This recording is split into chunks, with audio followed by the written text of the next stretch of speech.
गोष्ट असते की कुठलाही ज्यावेळेला पोलीस तपास असतो त्यावेळेला तो निपक्षपातीपणे झाला पाहिजे आणि त्याच्यामुळे कुठलाही आरोप जर धनंजय मुंडेंच्यावर सिद्ध झाला नसेल तर आता त्यांच्या राजीनाम्याची मागणी करण्याचं कुठलंही प्रयोजन दिसत नाही. कारण कुठल्याही गोष्टीमध्ये शेवटी राजकारण येतं.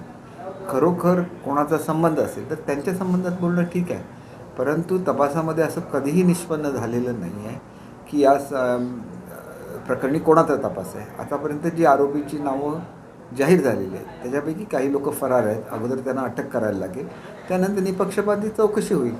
त्याच्यामध्ये मला कुठलीही शंका वाटत नाही. महाराष्ट्राची ती परंपरा राहिलेली आहे. जेव्हा का आरोपी हा आरोपी असतो, तो कोणाचा मित्र आहे, तो कोणाचा नातलग आहे, या गोष्टीला फारसं महत्त्व नसतं. शेवटी आरोपीचं नाव एकदा पोलिसांनी जाहीर केलं की त्याला अटक करणार, 100% अटक करणार. याच्यामध्ये तुम्ही कुठलीही शंका मनामध्ये बाळगू नये असं मला वाटतं.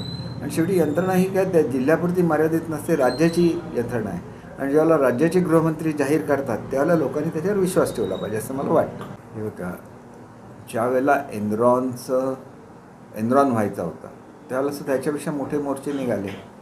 असं सांगण्यात आलं की कोकणामधले काजू, आंबा, मासेमारी सगळ्यावर परिणाम होणार. त्याने एनरॉन कितीतरी वर्ष चालू होता, कुठेही आंब्यावर परिणाम झाल्याचं जाणवलं नाही, कुठेही काजूवर परिणाम झाल्याचं जाणवलं नाही, कुठेही मासे मेले नाहीत. ही सगळी वस्तुस्थिती लक्षात घेतली तर कुठल्याही प्रकल्पाला विरोध करण्यापूर्वी त्याच्यामधली वस्तुस्थिती जाणून घेतली पाहिजे. आणि हल्ली प्रत्येक गोष्ट ही प्रदूषणमुक्त करणं हे संपूर्ण जगभरामध्ये चालू आहे. त्याच्यामुळे जे काही जाहीर केलं होतं त्याप्रमाणे इथं ग्रीन रिफायनरी व्हायची होती.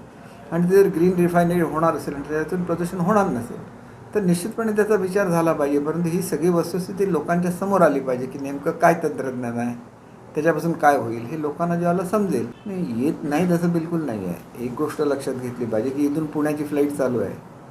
इथल्या लोकांचा जास्त संबंध मुंबईशी येतो, त्याच्यामुळे मुंबईची फ्लाईट चालू राहिली पाहिजे.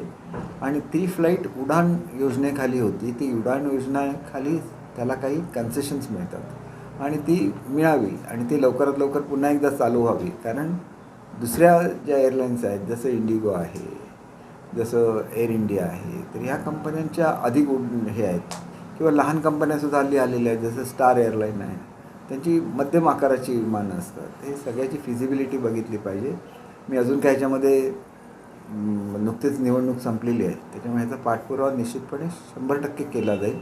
आणि मुंबईचं विमान, कारण सिंधुदुर्ग पुणा विमान चालू आहे पण सिंधुदुर्ग मुंबई विमान चालू नाही, त्याच्यावर पाठपुरावा करायला लागेल.